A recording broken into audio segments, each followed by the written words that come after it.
Welcome to Pax Britannica. Season 2, Episode 1. 11 Years of Tyranny?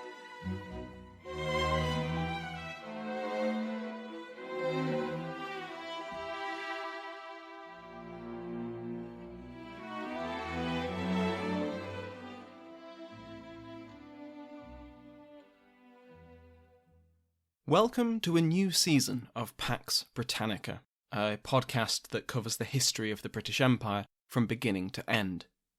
If you're a new listener to the podcast, the previous season covered the period of the early Stuarts, from James VI and I's accession to the thrones of England and Ireland in 1603, through the early forays of the English into America and Asia, and into the reign of James's son Charles.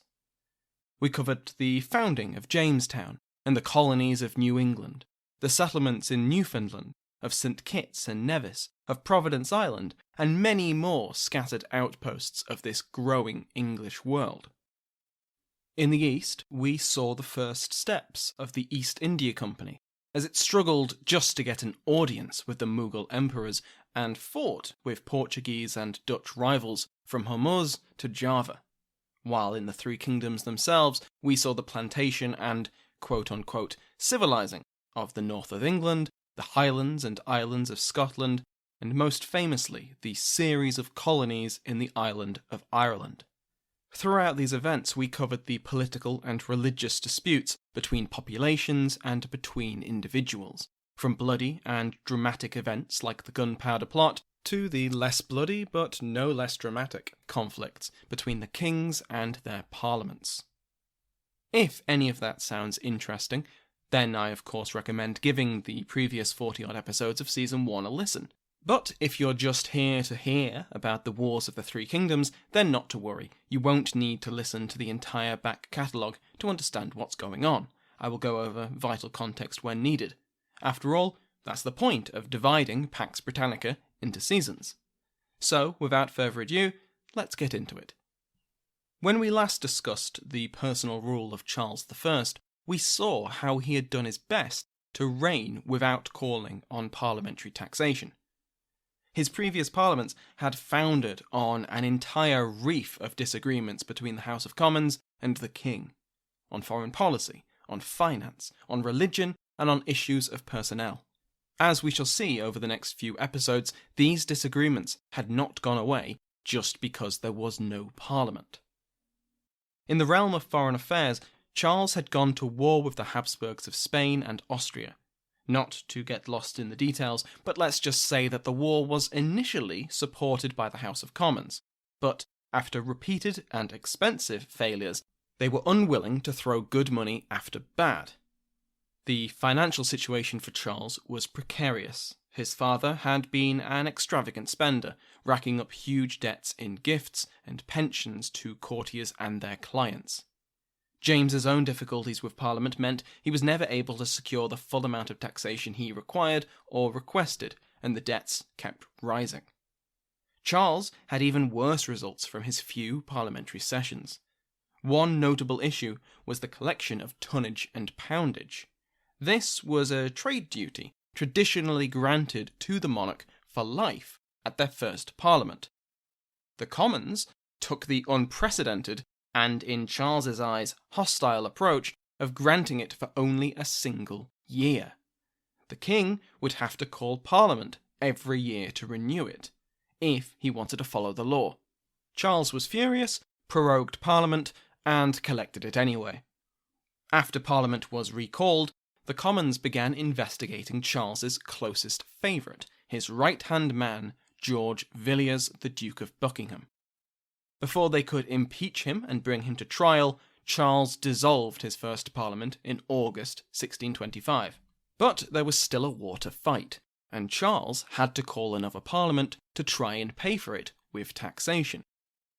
Despite doing what he could to disqualify his most vocal critics, his second parliament was even less productive than his first. They once again took aim at Buckingham, and once again Charles dissolved the body before they could harm his friend. Unfortunately, Parliament had refused to grant the king any money until their grievances with Buckingham were addressed. no impeachment, no taxation. So, Charles just bypassed Parliament, demanding forced loans, which were exactly what you'd expect. The king demanded a loan from a subject, and he would definitely probably maybe pay them back, potentially. Those who refused to be generous were jailed. This was incredibly unpopular, as you might imagine, but it raised a substantial amount of money, which was used to pay for an attack on France, because although Charles was at war with Spain, an alliance with France had soured after the French used English ships to attack Protestant rebels. The money from the forced loan paid for an expedition to relieve the siege of those rebels, but it failed. Charles reluctantly agreed to call another parliament, and Parliament agreed to grant the king taxation in return for the Petition of Right. This was essentially a list of things that Charles had been doing, which Parliament considered illegal, and by accepting it, Charles would effectively admit he had been acting illegally. The forced loan was one such grievance, the ignoring of habeas corpus another. Charles delayed and did what he could to avoid giving the petition legal authority, but when the House of Lords joined the House of Commons on the matter, he relented, and taxation was duly voted. With the Petition of Right settled, the Commons now turned their attention to the collection of tonnage and poundage and the impeachment of Buckingham, and right on cue, Charles prorogued the session. As another expedition to aid the French rebels was being arranged, the Duke of Buckingham was stabbed to death by an army officer. Charles was devastated. Buckingham had been his closest friend and something of a father figure for many years. His reaction was not shared by the bulk of England. His assassination was celebrated, his killer praised as a martyr. Charles blamed Parliament for Buckingham's death, for spreading lies and feeding his unpopularity. When the session was recalled in January 1629, and once again took aim at tonnage and poundage, Charles had had enough. He ordered the Parliament dissolved. However, a group of MPs physically prevented the session from closing by locking the doors and holding the Speaker of the House down in his chair while they read out a list of grievances. The men were arrested, and one of them would die in the Tower of London. From here on, Charles did what he could to rule without calling another parliament. He came to terms with France and Spain, ending the expensive wars. Peace meant an increase in trade, and customs duties brought in a significant amount of cash. Less popular was the government's revival and reinvigorating of several institutions which had traditionally been a source of income for the crown. Fines for recusancy, that is, for not attending church services, usually due to being Catholic, were increased until they were 5 times the original amount. Old traditions were revived, such as the stipulation that men of a certain income were to attend the king's coronation to be knighted, with fines for those who did not do so. This was an ancient tradition which had fallen out of practice, but Charles brought it back and set the financial requirement to what it had been under Henry VIII, £40. There had been 400% inflation since then, so this meant that over 9,000 households had to pay fines between £10 and £80. Royal titles to lands and forests were dusted off, and people living on these lands were fined. Despite having agreed with Parliament in the Petition of Right that monopolies were forbidden, Charles bestowed a number of them on corporations, claiming that the ban was only on monopolies granted to individuals. From a certain point of view, this was a successful financial policy. The Crown's debt was steadily reduced, and the household began to run on an annual surplus. But the cost was widespread resentment, which afflicted almost every level of English society. The most infamous and controversial for contemporaries and historians was ship money. This was another traditional source of income for the English crown, with centuries of precedent, and had resurfaced during the reign of James VI and I. Essentially, in times of emergency, the king could demand a ship, or the money for a ship, from the coastal counties. So, in 1634, Charles's Privy Council did so. This caused a bit of grumbling, because as far as most could tell, the kingdom wasn't in an emergency. Officially, England was at peace. As we covered back in Season 1, Episode 38, the demand for ship money was not completely unjustifiable. Mark Kishlansky and Jane Ohlmeyer both point out that Dutch, French, Spanish, and Barbary raiders were attacking English shipping and English coasts. Many of Charles's subjects were petitioning the king for protection. Charles also had international concerns to consider. The 30 Years' War was just over halfway done, and Charles still wanted to see his family restored to the Palatinate after his brother-in-law had been deposed a decade before. The belligerents, both Protestant and Catholic, were happy to make promises to this effect, but required the support of an English fleet in return. An English fleet which was in a terrible state. It's important to note that requisitioning merchant vessels for war had worked fine previously, but England's naval rivals were constructing dedicated military ships, and a slapdash of trading hulks would be at a terrible disadvantage in any battle. Old ships had to be repaired, new ones built, and a parliament was not a viable option to resolving this very expensive problem. And so, having checked with the Attorney General that he was well within his rights, Charles issued the call for ship money in 1634. And then he did it again in 1635, and again in 1636, and, you guessed it, once again in 1637. From 1635, the demands were issued not just to the coastal counties, but inland counties as well. The logic being, if the fleet was unable to stop an invasion, it wouldn't only be the coast that suffered. That makes a certain amount of sense, and Charles said he was working within the letter of the law, but it wasn't tradition. For example, the county of Buckinghamshire was issued a writ to contribute 1 warship, or the cost of a warship, which would serve at Portsmouth for 6 months, after which it would be returned to Buckinghamshire. Now, if you know where Buckinghamshire is, the flaw in these instructions should be clear. If you don't and want to Google it, you will immediately notice something. If you don't know, and can't or don't want to search it, there's one tiny, minuscule, blink and you'll miss it problem. Buckinghamshire is slap bang in the middle of England. Well, technically the southeast, but what I mean is, it's landlocked. The writ gave the county the option of providing a ship, but in reality, the demand was for money. Charles had to, as Conrad Russell puts it, pretend that what was, in fact, a naval tax was an old-fashioned exercise in conscription. What the king said he was doing may have been legal, but this was definitely not legal. It crossed the boundary from conscription into taxation. Charles collected ship money with only some resistance until 1637.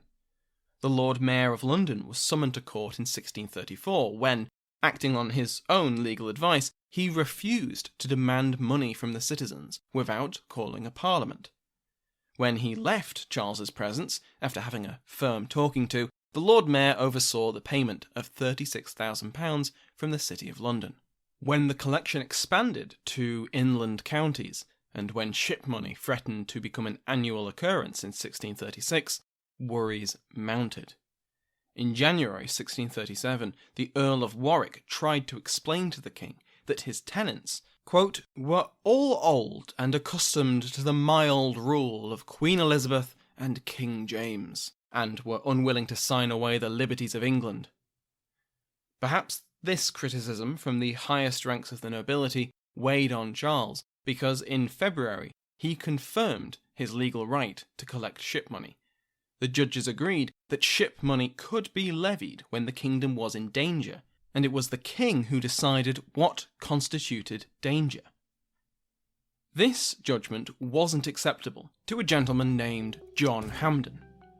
Hampden was reasonably well known among his peers for being a man of principle. He had served in Parliament, and he had a history of putting his liberty on the line if he thought he was in the right. He had been arrested alongside a relative, Sir Edmund Hampden, for refusing to pay the forced loan back in 1627. That Hampden had been one of the Knights of the Five Knights case, that early cause célèbre for critics of Charles's policies, and he had died in prison. Well, in 1637, Hampden once again proved why he had his reputation.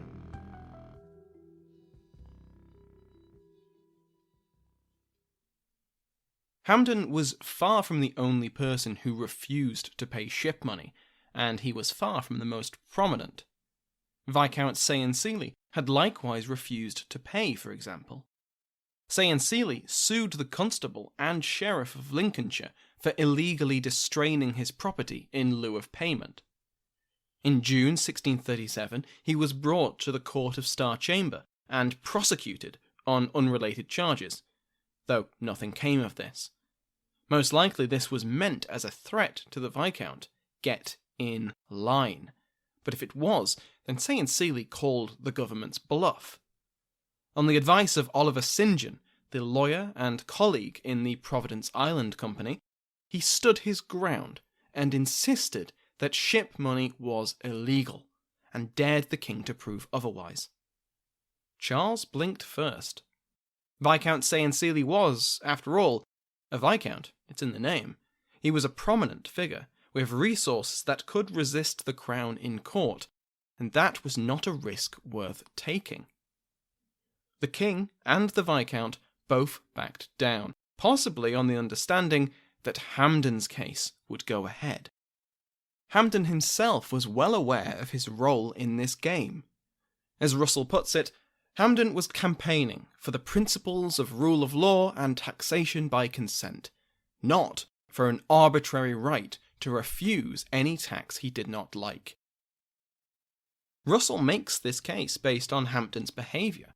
He was liable for ship money in a number of parishes in Buckinghamshire, and he paid most of it with the exception of some tactical choices. Everything but £1 in the parish of Stoke Mandeville. He paid £8 4 shillings in Great Hampden, but in Great Kimble he refused to pay 31 shillings in 6d. He could afford all of this, but he was deliberately sending a message to the government that he was unwilling to pay, not because of the amount demanded or because of any opposition to the reason for ship money, but because of its unclear legality. The Hampden case was a test case for ship money, and everyone knew. Instead of being held in the Court of Exchequer, it was held in the Court of Exchequer Chamber in front of all 12 judges, and the verdict would be made by majority vote. The prosecution for the Crown was led by no less than the Attorney General and the Solicitor General. Hampden was defended by Oliver St. John. The proceedings were followed religiously by the public, but by the end of the case in June 1638, the judges found in favour of the king. Just 7-5. It was a victory for the crown, but it was close. Too close. Charles had won a Pyrrhic victory. Hampden was elevated from obscure country gentleman to champion of the rule of law, and secured his election to both the short and long parliaments to come. Had Charles waited to prosecute Hampden, it is likely that the problem would have been taken out of his hands. Hampden had been hoping to migrate to the colonies, but because he was taken to court by the king, he never did. Though in that alternate reality, another champion of justice would have been found. It's worth considering the reasoning of some of these judges to explain why it was so close. It might seem odd that royal judges would find against the king, and yet some did. Some didn't, such as Sir Robert Berkeley, who didn't agree that the case was about taxation, but about duty to serve the military. Ship money was in lieu of that service, and in his view, the military situation justified the service. The king could expect the service of his subjects, and Parliament need not be involved. He found in favour of the king. So did Lord Chief Justice Finch, who echoed Berkeley's view that the king was well within his rights to demand service and payment from his subjects in the defence of the realm. Amongst those who found against the king were the judges Bramston and Davenport. They took a similar view to Berkeley, but followed it to a different conclusion. The king could legally demand service, no one was questioning that. But Service was not what Hampden was refusing to provide. He was in court for a debt, and ship money was taxation. Lord Chief Justice Hutton decried ship money as contrary to the laws of the realm, and used the platform to rant about the lack of parliaments over the last decade. The aftermath of the Hampden Case and the effectiveness of ship money is debated. Russell argues that payment of ship money collapsed in the wake of the case. He lists two other conditions for this, a rise in food prices and the outbreak of rebellion in Scotland, but the Hampden Case is presented as the paramount reason. For his part, Tim Harris argues the Hampden Case is oversold, that ship money was an overwhelming success, and the breakdown in its collection was due more to the Scottish Rebellion. Harris and Jane Ohlmeyer concur that between 1634 and 1638, more than 90% of the demanded money was collected. This was far more efficient than any parliamentary taxation. Further, despite the wishes of the Puritan opposition, Hampden, Warwick, Say and Seeley, and St John amongst them, Harris points out that most complaints about ship money were due to the assessments given. Ohlmeyer likewise agrees that opposition to ship money was less to do with the principle and more to do with the practicality of its collection. You see, unlike a parliamentary subsidy, ship money was collected from a much broader strata of society. People who would ordinarily not earn enough to have to contribute now had to, based on the admittedly inconsistent assessments of county sheriffs. People thought they were being charged too much, not that they were being charged illegally. However, as Harris himself acknowledges, it was much safer to dispute the payment of ship money on the grounds that they were being overcharged than to accuse the king of acting illegally. Disquiet and resentment about the king's behaviour was widespread, even amongst those who loyally collected the money. A sheriff in Suffolk, for example, executed his duty and collected the ship money, but wrote privately that this was absolutely against the law, and an utter oppression of the subject's liberty. The success of ship money was due to the effectiveness of collection, rather than the willingness of taxpayers to pay it. So, in this episode we've covered Charles's financial policy during the personal rule. It was effective in the short term, with the Crown's income almost reaching £900,000 a year by the end of the period. This was double what Charles's father had received when he came to the English throne in 1603, even accounting for inflation. Sure, a lot of his methods were unpopular, but as far as Charles was concerned, this was a small price to pay to avoid calling another parliament. If the situation hadn't deteriorated in his two other kingdoms, perhaps Charles would have been able to establish a financial system that didn't rely on parliamentary subsidies. That is, after all, what his critics most feared. But that wasn't going to happen. Harris puts it nicely. Governments have to be able to respond to the unexpected, and Charles had not managed to put the finances of his kingdom on a sure enough footing so that it was in a position to respond to the Scottish crisis in an effective enough manner. So that is where we will leave off today.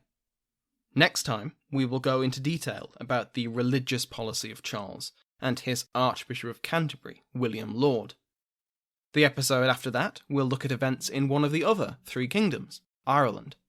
And the episode after that will cover the events in Charles's northernmost kingdom, his ancestral home, the place he had been born but had not yet returned to, Scotland. Thanks to everyone who attended my talk at the Intelligent Speech Conference last month. It was a lot of fun. I had some fantastic questions and I enjoyed the entire conference. I also got a comment from the History of Byzantium's Robin Pearson about my lockdown hair, and I got to show off my History of England mug, which I was very happy with. I've made the recording of that talk available to members of my House of Lords of the rank of Earl and above, aka patrons pledging $5 a month or more. It should be visible in their ad-free feed directly before this episode. I'm considering making a bonus series on wartime civilian internment as a Patreon exclusive, so let me know what you guys think. Since the end of last season, my House of Lords has grown quite a bit, so please join me in welcoming Duncan MacHale, Marquess of Annandale, Brandon Stansbury, Marquess of Montague, Samuel Manker, the Earl of Lindsey, Gregory, the Viscount Murray, Kat, Baroness Laurie, Doug, Baron Bowman, Baroness Amy, and Jason, Baron Macaulay. Thank you to Sounds Like an Earful for the interval music used in today's episode, to my entire House of Lords, and to you for listening.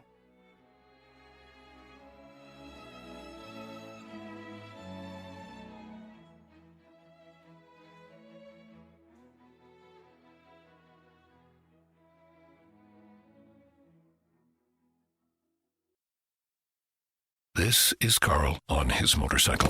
Let's ride till we run out of gas! And this is Carl off his motorcycle. Balsa wood is very different than teak. People confuse the two. On his motorcycle. Hey! Check out that view! Off his motorcycle. Let's do puzzles in the break room. On. Look at all that open road! Off. Look how long my fingernails are getting. You're better on your bike. Progressive helps keep you on it. Get a quote in as little as 3 minutes at Progressive.com. Progressive Casualty Insurance Company and Affiliates.